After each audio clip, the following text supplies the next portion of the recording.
Rabbi yassir wa la tu'assir ya karim. Rabbi yassir wa la tu'assir ya karim. Amma A'udzu billahi minasyaitonir rajim. Ya ayyuhalladzina amanu kutiba 'alaikumus shiyam kama kutiba 'alal ladzina min qablikum la'allakum tattaqun. Wahai orang-orang yang beriman, diwajibkan, difardukan ke atas kamu berpuasa sebagaimana telah difardukan ke atas umat ataupun orang-orang sebelum kamu. Semoga dengan puasa ini akan menjadikan kamu orang yang bertakwa. Ayat ini dalam surah Al-Baqarah. Allah menerangkan tentang kewajiban berpuasa bukan sahaja dikenakan ke atas umat Nabi Muhammad SAW, tetapi pernah diwajibkan atas umat-umat yang sebelum ini, umat Nabi Musa, umat sebelum datangnya Nabi Muhammad SAW. Muslimin dan muslimat yang dirahmati Allah sekalian, berdasarkan ayat ini bagi kita paham bahawa kewajiban berpuasa itu bukanlah sesuatu yang baru dalam syariat Muhammad, dan bukan sesuatu yang menyebabkan orang berpersepsi susah ataupun sesuatu yang mungkin tak mampu dibawa oleh umat Nabi Muhammad SAW. Sebab umat-umat sebelum ini pun, contoh umat Nabi Musa, Allah wajibkan puasa selama 30 hari, kemudian tambah lagi 10, jadi 40, lagi banyak daripada kita. Kita puasa pun dalam lebih kurang 29, paling sikit, paling banyak pun 30. Jadi ibadah puasa ini walaupun ia satu pembebanan, kita katakan taklif. Taklif ini beban, tanggungjawab. Tanggungjawab ini memang ada terasa berat. Tanggungjawab ini berat. Kena terang mabuk datang awal masyarakat sebelum mati kereta, contohlah. Kemudian, tapi itu adalah satu tanggungjawab yang mampu dilakukan oleh manusia, yang boleh kita buat. Allah tak suruh kita kata, cuba tuan-tuan bayang, kalau nak adil, kita ni kalau dalam bab harta kita nak adil kan? Tapi dalam bab kewajipan yang Allah berikan tak nak pula kita adil. Saya bagi contoh, dalam pembahagian harta pusaka menurut Islam, lelaki ke perempuan dapat lebih sepatutnya? Lelaki ke perempuan dapat lebih sepatutnya? Lelaki kan dapat 2 kali ganda daripada perempuan. Mungkin ada orang kata, kenapa tak perjuangkan perempuan dapat sama, separuh lelaki, separuh perempuan. Contoh, seorang ayah meninggalkan 3,000 RM. Anak lelaki seorang, anak perempuan seorang. Lelaki dapat berapa? 2,000. Perempuan dapat 1,000. Kemudian ada orang bising-bising, kenapa perempuan dan lelaki tak dapat 1,500 orang? Maknanya dalam bab kebudayaan masing-masing beliau nak sama rata. Walaupun itu bukan berdasarkan keadilan Allah. Sebab Allah tengok sesuatu itu sebagai adil, tak sama dengan kita tengok sesuatu itu sebagai adil. Adil ini tak semestinya sama rata. Kadang-kadang lebih perempuan kurang berbanding lelaki dan lelaki lebih berbanding perempuan, itu adil di sisi Allah. Tetapi bagi kita tak adil. Kita nak sama rata. Sama rata tak semestinya adil, sebab keadilan itu sesuatu yang tersiap. Tapi pada bab puasa, kenapa tak ada siapa yang berjuangkan? Kenapa puasa tak 6 bulan? Biar adil kan? 6 bulan puasa, 6 bulan tak puasa. Tapi Allah jadikan sebulan sahaja berpuasa. 11 bulan boleh kita dapat.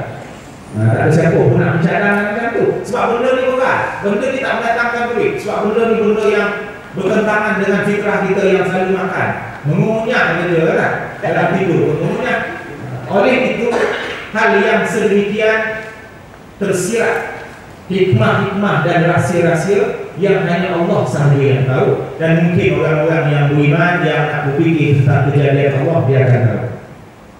Allah ada hikmahnya menjadikan puasa sebulan. Sebab Allah tahu kita punya kemampuan. Yang sebulan pun tengah-tengah tak selesai ya, sampai siap ada puasa ganti bagai.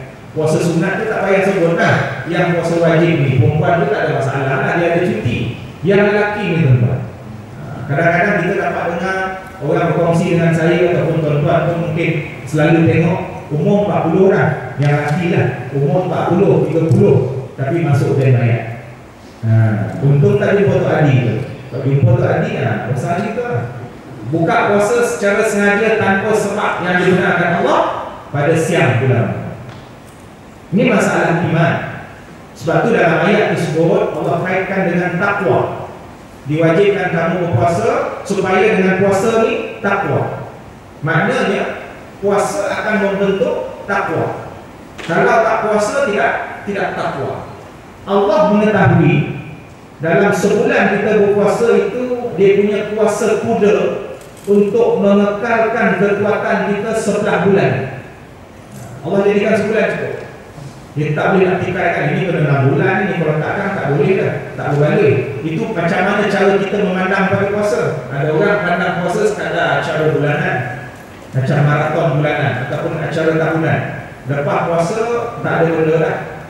Ada orang pula melihat puasa sekadar untuk mengurangkan belanja dapur. Pun tak juga. Dalam bulan Ramadan ni makin banyak pula menu makanan yang kita dapat. Selalu bulan-bulan biasa belanja dapur 300. Ramadan itu. Ni yang berlaku. Bazar tuan-tuan tengok lah tuan-tuan. Bazar tengok. Masuk ke bazar tertendang boleh keluar. Dapur makhluk semua ada dalam tu. Kesudahnya beli bahagian dapur kuali je. Sebab dalam tu memang tak boleh bergerak. Ramai di situ.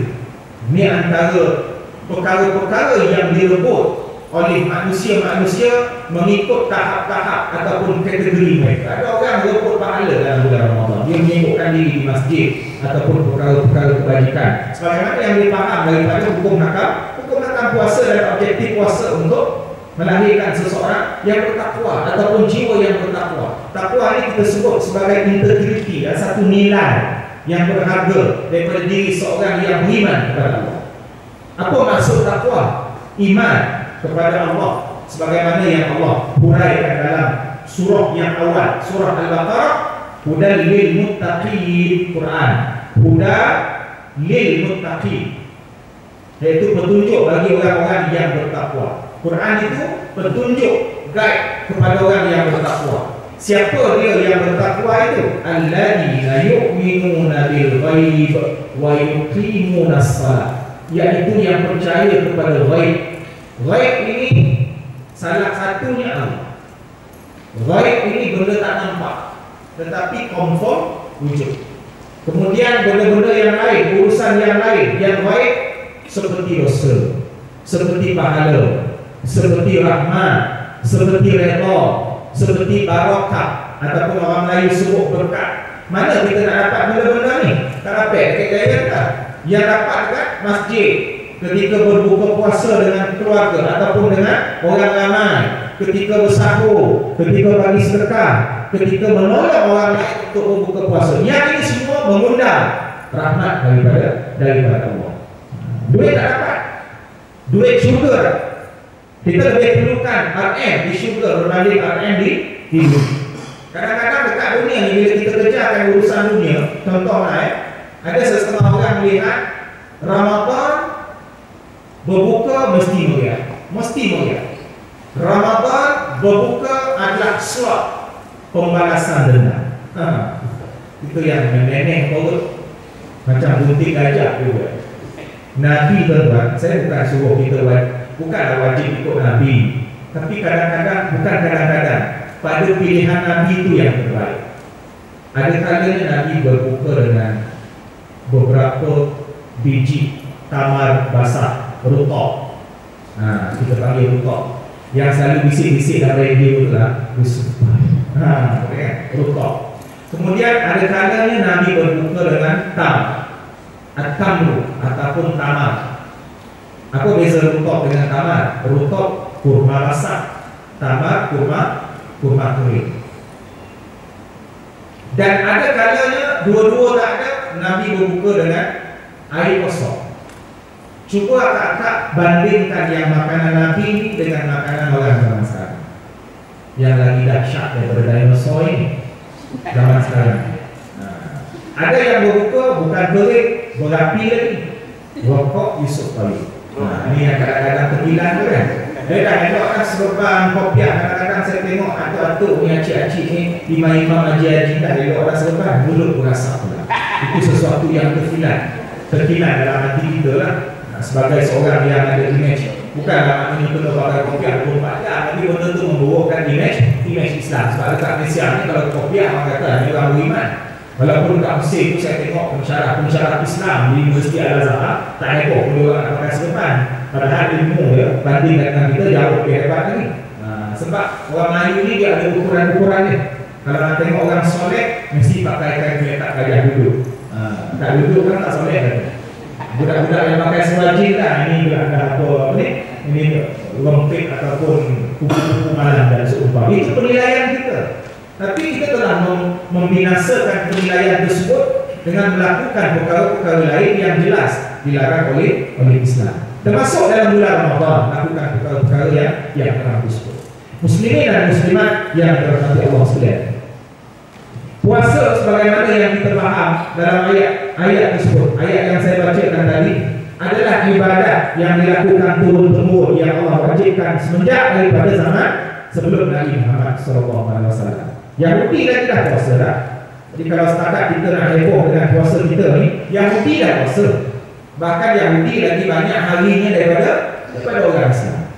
Tetapi Allah bukan nak semata-mata bilangan hari yang banyak. Allah nak daripada kita kualiti puasa.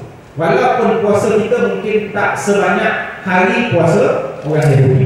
Macam mana nak kekalkan kualiti? Ikut pantang larang yang telah disebut dan digariskan oleh Islam. Apa dia? Berpuasa bukan semata-mata tak makan tak minum, tetapi tak cakap benda yang bukan-bukan, tidak berfikir benda yang bukan-bukan, tangan dan kaki tidak buat dan tidak melangkah ke tempat yang bukan-bukan. Puasa tak makan tak minum tu satu hal tu. Tapi dalam pada orang tak makan tak minum, balik rumah rancangan apa yang dia, kemudian hiburan apa yang dia dengar, berjumpa dengan kawan-kawan, perbualan apa yang dia cakap. Ini tengah puasa tak makan tak minum, tapi mulut tidak berjaga. Jadi orang macam ini zero. Sebab tu Nabi sebut berapa ramai di kalangan orang yang berpuasa tidak mendapat apa-apa kecuali lapar. Puasa sah tetapi kosong. Ayam ini sia-sia. Jadi daripada kosong tak dapat apa-apa, lebih baik tak bayar puasa. Tapi kalau tak puasa sekarang berdosa. Jadi perkara ini sia-sia. Tak puasa berdosa, puasa kosong kan sia-sia. Jadi macam mana nak jadikan benda itu bernilai, berpuasa semua aspek. Saya nak kaitkan apa maksud puasa dari segi bahasa. Dari segi bahasa maksudnya tahan diri. Dari segi istilah Islam, tahan diri daripada makan minum. Puasa dari segi bahasa tahan diri daripada apa? Semua benda. Daripada makan dan minum salah satu. Daripada cakap benda-benda yang tak elok seperti mengumpat, kemudian memfitnah, mencaci, maki orang. Ini tahan diri juga. Ini pun puasa.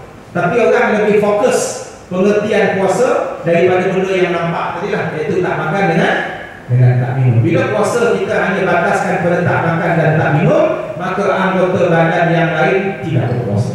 Pemikiran tidak berpuasa, minda tidak berpuasa, hati yang bersangka tak berpuasa. Dia sangka macam-macam buruk terhadap orang lain. Dia tak tahan sangkaan buruk terhadap orang lain. Maknanya dia tidak berpuasa yang hakikat. Setakat yang kita tak makan tak minum ni syariat saja. Kulit kan kita kadang-kadang belajar tasawuf dia ada kulit, kemudian ada isi. Yang tak makan tak minum ni kulit, puasa kulit. Puasa yang isinya selain daripada tak makan tak minum, mulut dia jaga. Walaupun ada orang maki dia tak balas. Ini puasa orang yang berkualiti di sisi Allah Subhanahu wa taala. Muslimin dan muslimat yang dirahmati Allah sekalian. Keistimewaan, antara keistimewaan puasa, kita pun banyak sebelum ini kita dengar tazkirah atau penjara. Antara keistimewaan puasa, Allah turunkan Quran. Allah turunkan Quran dalam bulan Ramadan. Syahrul Ramadan alladzi unzila fihi al-Quran hudan linnas. Bulan Ramadan yang Allah turunkan Quran sebagai petunjuk kepada manusia.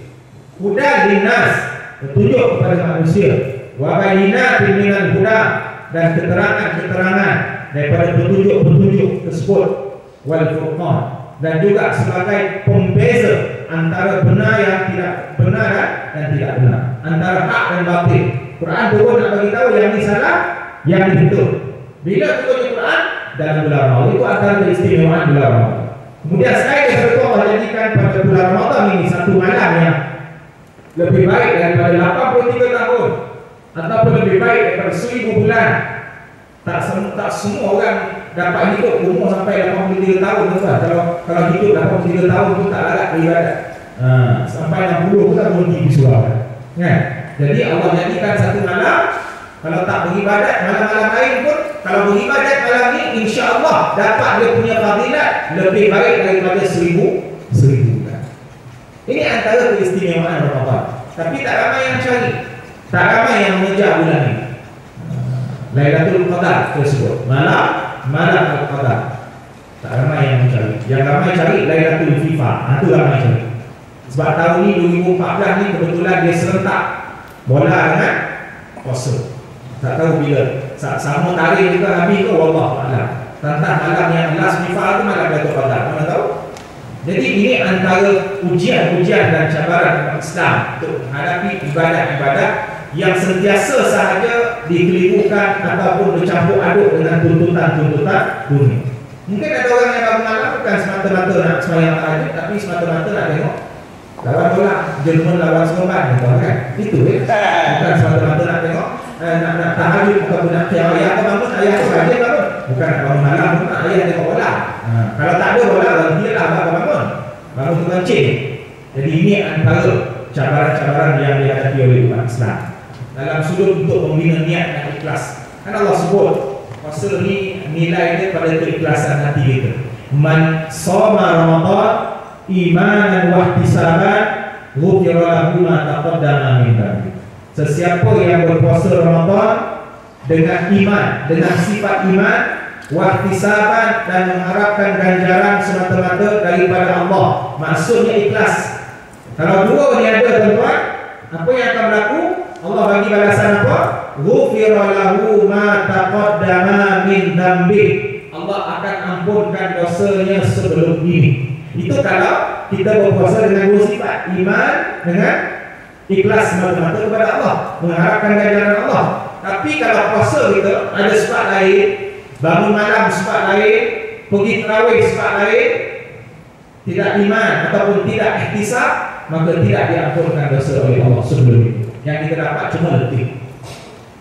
Antara kesilapan orang berpuasa, kita tengok dalam setiap aspek waktu berpuasa, dengan tarawihnya, dengan sahurnya, dengan berbuka puasanya, dengan menghadapi makanan.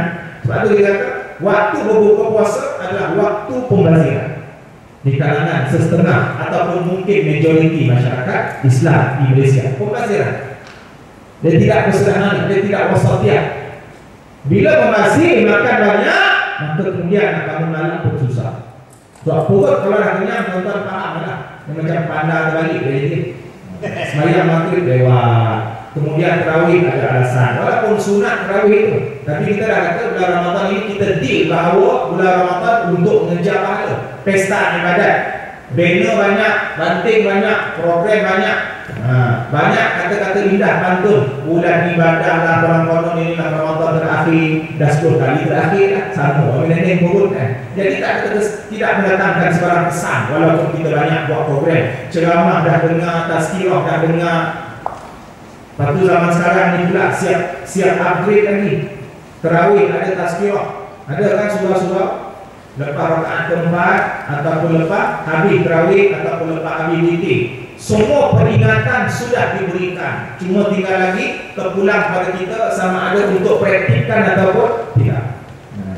Tapi sama kan, sebagaimana tahun-tahun yang lepas, yang walaupun kita dah letak motivasi cara untuk menjadikan puasa kita berkualiti pada tahun ini dengan menganggap inilah puasa kita yang terakhir.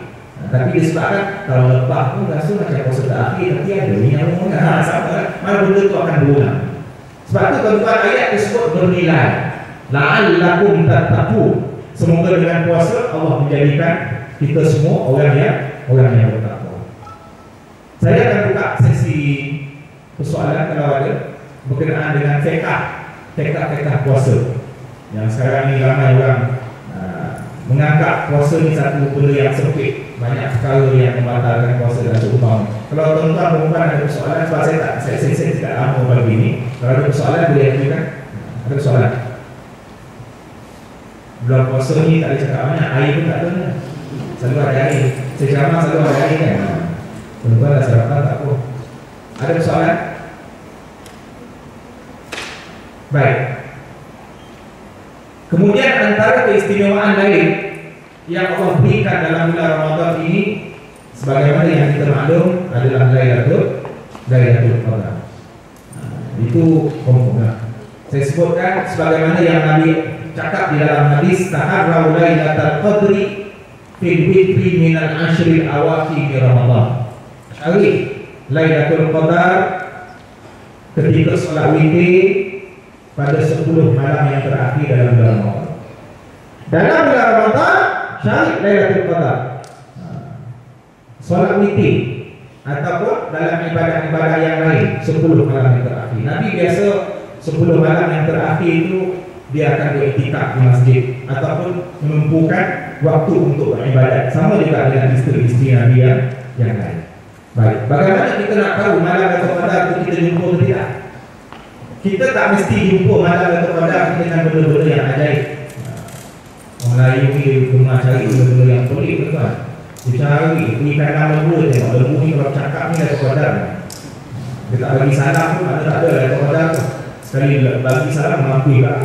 Ini bukan antara syarat untuk menjadikan malam Lailatul Qadar itu dijumpai oleh seseorang. Cara yang sebenar untuk kita menghadapi malam Lailatul Qadar adalah dengan menghidupkan malam tersebut dengan ibadah. Seperti bangun malam, duduk atas jadah, kemudian bertasbih, menangis, berdoa kepada Allah Subhanahu wa taala. Jangan tidur sepanjang malam. Sebab ada orang menganggap bahawa bulan Ramadan ini tidur dengan kenyataan apa? Dengan kenyataan tidur itu adalah ibadah. Ini masalah. Kalau tidur ibadah hanya membutuh itu sebagai alasan, tak boleh buat. Ramai yang kadang-kadang menjual hadis palsu, tidur ibadah, tidur orang dalam bulan Ramadan lebih baik ganjaran daripada tak tidur di luar Ramadan. Yang ini penjualan ataupun post banyak hadis palsu ni yang menyebabkan orang rendah dari segi produktiviti terhadap Ramadan ataupun buruk sangka terhadap bulan Ramadan. Ada satu hadis yang saya rasa masih lagi ditampal di masjid tentang kaifiat ataupun fadilat bulan Ramadan. Siapa yang sembahyang tarawih malam pertama, siapa yang sembahyang tarawih malam kedua, siapa yang sembahyang tarawih malam ketiga akan diberikan ganjaran-ganjaran sekalian. Yang ini hadis palsu. Orang kita ni kalau nak dibagikan semangat untuk melakukan ibadah, kena buat cerita dongeng baru dia datang. Tonton tengok yang seronok pergi semangat, pergi ceramah bila ustaz cerita dongeng ataupun cerita-cerita Pak Pandai dan seumpama. Baru semangat pergi ceramah. Dia tak nak benda yang bersifat baik, akhirat ataupun benda yang bersifat redha ataupun keberkatan, dia tak nak. Sebab tu orang tak suka pergi kerja soft yang pertama. Sebab aku tak nampak dia punya pahala 27 derajat. Cuba imam kata besok soft pertama 40,000. Cari bakal tak bagi salam tahu. Berapa orang datang surau? Ini kita punya ukuran ataupun kita punya daya penarik untuk melakukan ibadah. Tak boleh tuan-tuan, kalau tak nanti dia tak akan jadi sebagaimana yang Allah sebut, alladzina yu'minuna bil ghaib. Orang yang percaya pada benda yang baik. Bulan Ramadan ini Allah nak bagi benda baik yang banyak. Apa dia benda baik yang banyak? Pahala yang berganda. Kullu amali bani Adam li illa siyam fa innahu li. Setiap daripada amalan anak Adam adalah bagi dia. Kullu amali bani Adam lahu. Setiap amalan anak Adam untuk dia sendiri, untuk anak Adam. Maknanya maksud untuk anak Adam itu dia tahu bilangan pahala ataupun kuota ganjaran. Contoh kalau tuan-tuan tolong orang ataupun tuan-tuan sembahyang, tuan-tuan dah siap tahu perbuatan yang aku buat, ibadat yang aku buat ni markah berapa. Dah tahu dah. Kullu amali bani Adam, semua amalan kecuali puasa. Illa siyam. Satu yang amalan yang kita tak tahu dan bukan urusan kita yang nak menentukan pahala. Apa dia? Puasa. Sebab apa? Sebab puasa ini milik Allah dan Allah yang menentukan wa ana ajzi bih, dan aku yang menentukan kuantiti pahala sesuka hati Allah. Dia punya pasal bagi apa? Sebab apa? Sebab puasa istimewa di sisi Allah. Apa yang istimewa? Ulama bagi tahu puasa dengan ibadah yang lain berbeza. Puasa dengan ibadah yang lain berbeza dari sudut apa? Puasa ni orang tak boleh tengok dan nampak dan kesan kalau seseorang itu berpuasa. Tapi ibadah yang lain orang lain boleh nampak. Jangan tidur tuan. Ada yang tidur nampak tak? Tak sanggup lah tu. Saya bagi contoh perbezaan. Kalau tuan-tuan sembahyang, orang lain boleh nampak tak? Boleh kan? Rukuk, kita nak apa? Rukuk tu jalur rumput tak? Sembahyang. Kalau akak bagi lauk dekat jiran sebelah, orang lain boleh nampak tak? Boleh. Perbuatan ni boleh nampak. Kalau cabut uban untuk orang, boleh nampak tak? Boleh. Tapi puasa boleh nampak tak? Tak boleh. Orang yang berpuasa, dia bukan suatu perbuatan yang boleh dibuktikan dengan perbuatan material yang lain. Ada tanda-tanda orang berpuasa dia mengangkat kepala? Ada? Tak ada. Sebab tu kita katakan ibadat yang orang lain boleh tahu kita buat, kita terdedah risiko untuk riak. Contoh, kita tengah semayang, kita dengar ada orang cakap kita semayang. Apa yang timbul perasaan kita? Riak. Tapi kalau kita buat satu ibadat yang orang lain tak boleh tahu, maka peluang kita untuk ikhlas jauh lebih besar. Sebab puasa ni tak boleh ditunjukkan dengan apa-apa perbuatan. Dia menahan makan dan minum, iaitu menahan dan tak melakukan perbuatan. Tapi perbuatan yang lain memang nampak depan mata. Maka sesuatu ibadat yang kita buat, yang orang lain tak tahu, maka ruang untuk berlaku ikhlas dengan Allah jauh lebih tinggi. Maka bila ikhlas, Allah akan bagi ganjaran di luar daripada batasan-batasan yang sepatutnya berbanding amalan-amalannya yang lain. Muslimin dan muslimat yang dirahmati Allah sekalian. Kemudian ada suara-suara ataupun ada dakwaan daripada musuh Islam ataupun kafir. Bila sebut kafir ni, hari ini Felix Yahya itu masuk Islam kan? Felix Yahya, bila sebut Felix Yahya, lelaki yang kepala Felix Yahya itu masuk Islam. Alhamdulillah ada dapat hidayah. Yang kafir masuk Islam, yang perempuan pula makin tanggalkan tudung. Ini perbezaan antara orang-orang zaman sekarang. Sebab tu Allah kata, kalau kau Islam, Islam sebut. Kalau umat Islam sendiri tidak berjuang untuk berdakwah ataupun membawa Islam, memperkenalkan Islam kepada masyarakat dunia, ataupun kita memang dilahirkan Islam pun tidak berdakwah, Allah akan bangkitkan satu golongan yang lain untuk berdakwah. Dulu kita pergi tutup artis, sekarang artis banyak yang sedar, artis banyak yang kembali ke pangkal jalan, kemudian artis banyak yang kembali balik kepada hidayah. Dan orang yang dulu dia yang menutup artis, kemungkinan besar dia ini yang tidak membawa dakwah. Sebab itu kita kata Islam ini kita tak boleh menilai masa depan seseorang selagi dia tak mati. Sebab kita pun tak tahu niat orang. Baik. Muslimin dan muslimat yang dirahmati Allah sekalian, ada yang kata productivity pada bulan Ramadan ini kurang. Puasa menjadikan seseorang itu lemah, ataupun puasa menjadikan seseorang itu perlu tidur sepanjang hari. Adakah ini betul? Ini salah. Bukan puasa itu yang menyusahkan orang, tetapi kita yang salah faham tentang ibadat puasa. Saya bagi satu contoh yang ringkas. Allah menjadikan sahur dengan buka puasa. Allah mensyariatkan waktu sahur dan waktu berbuka puasa. Dan dua ni kita mesti buat, walaupun tak wajib mesti buat. Nabi sebut perkara sunat berkenaan dengan sahur dan buka puasa. Yang pertama sekali, waktu sahur disunatkan untuk dilewatkan. Kita sahur pukul berapa? Sebelah dah sahur kan? Saya dah sahur yang pukul 9, yang sebelah pagi kan? Sebelah dah sahur kan? Kemudian buka puasa pukul berapa? Ada yang melewat-lewatkan sebab nak siapkan itu, nak masak ni, nak buat air untuk abang semua. Jadi dua benda ni, tuan-tuan pergi awalkan sahur dan pergi lewatkan berbuka puasa, bermakna kita pergi lamakan jarak, kita tak boleh makan. Kalau sahur pukul 9 malam itu siapa? Sahur pukul 9 malam, 7 jam waktu yang kita boleh makan, kita tak makan. Itu yang letih. Itu yang pagi mungkin yang pandai renang. Kalau tuan-tuan sahur pukul 5.40, subuh masuk pukul berapa? 5.45. 5 minit sebelum sahur boleh makan tak? Boleh. Seminit sebelum sahur? Boleh. 2 saat sebelum azan? Boleh. Selagi tak azan, tolak dah. Tak ada masalah. Tiba-tiba pula mic rosak. Sampai matahari mencana, makan dia jauh. Boleh kalau dia yakin subuh belum masuk. Sebab hadis Nabi yang disebut tuan-tuan. Kita katakan Islam ini banyak longgar berbanding ketat, tapi orang zaman sekarang banyak menetapkan benda yang dilonggarkan oleh Allah. Apa dia? Buat waktu imsak dalam kalender. Siapa yang buat?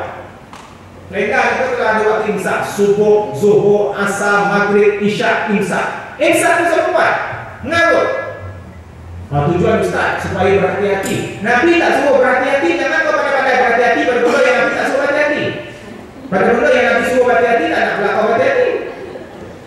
Nabi tak pernah kata pada para sahabat 5 minit sebelum azan subuh, azan Ibnu Umi Maktum, jangan makan. Nabi tak pernah cakap.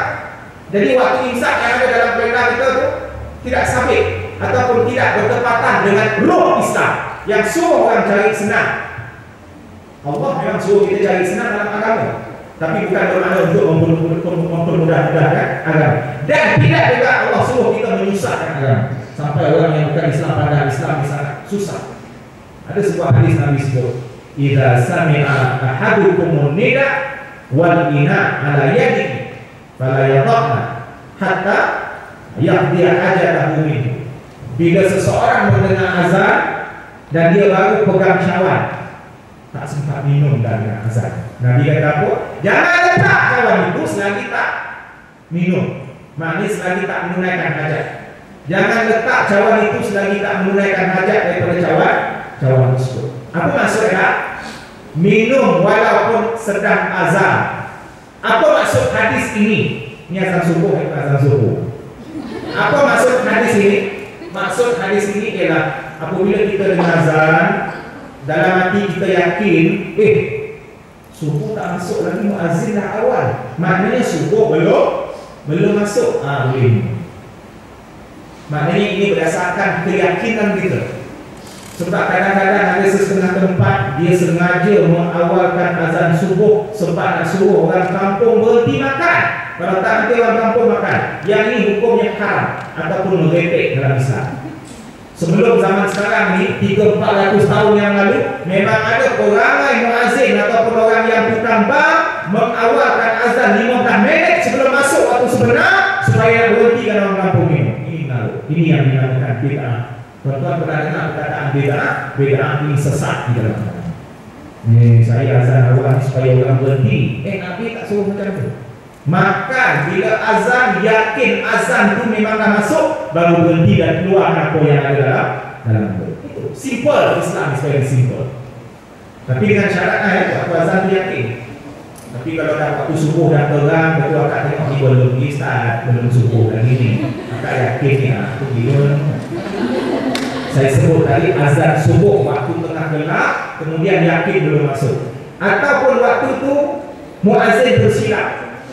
Sepatutnya 5 minit lagi dia azan awal.